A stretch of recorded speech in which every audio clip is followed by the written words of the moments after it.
नाजरीन अस्सलाम वालेकुम। IND टुडे न्यूज़ में आपका खैर मकदम करते हैं। आइए देखते हैं ये तफसीलात। रियासती हुकूमत ने यौम तासीस तेलंगाना के मौके पर स्टेट लेवल अवार्ड्स 2018 के लिए 27 ज़ुमरों में 46 अवार्ड याफ्तागान का ऐलान किया है, जिनमें सिर्फ 4 मुसलमान शामिल हैं।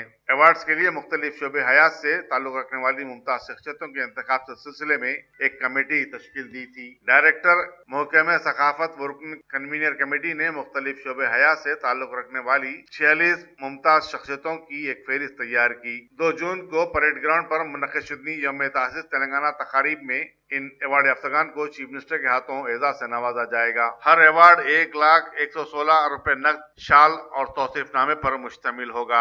इस अवार्ड के लिए उर्दू अदब में प्रोफेसर मोहम्मद अली असर, उर्दू सहाफत के लिए निजामाबाद में एतमाद के नुमाइंदे जनाब मोहम्मद अब्दुल मुखीद और खेल कूद में बॉक्सर मोहम्मद हुसामुद्दीन के अलावा बेहतरीन सरकारी खिदमात में कालेश्वरम प्रोजेक्ट के एग्जीक्यूटिव इंजीनियर ख्वाजा मोइनुद्दीन को मुंतखब किया गया है। मुस्लिम अवार्ड याफ्तागान में 2 का ताल्लुक निजामाबाद से है, जहां के रुकन पार्लियामेंट चीफ मिनिस्टर के दफ्तर के कविता है। बेहतरीन बल्दिया के लिए निजामाबाद म्युनिसिपल कॉर्पोरेशन का इंतखाब अमल में आया है।